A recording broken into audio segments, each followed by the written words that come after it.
You may forget your password from time to time, and here's how to reset it. Open your Nimbly app. Click Forgot Password below the login button.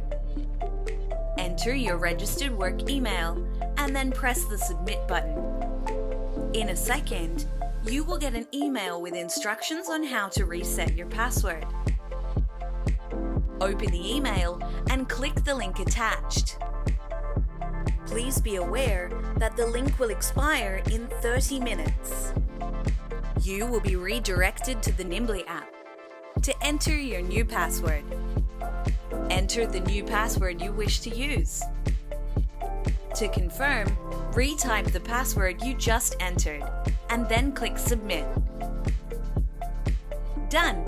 Your password has been successfully reset, and you may now log in with your new password.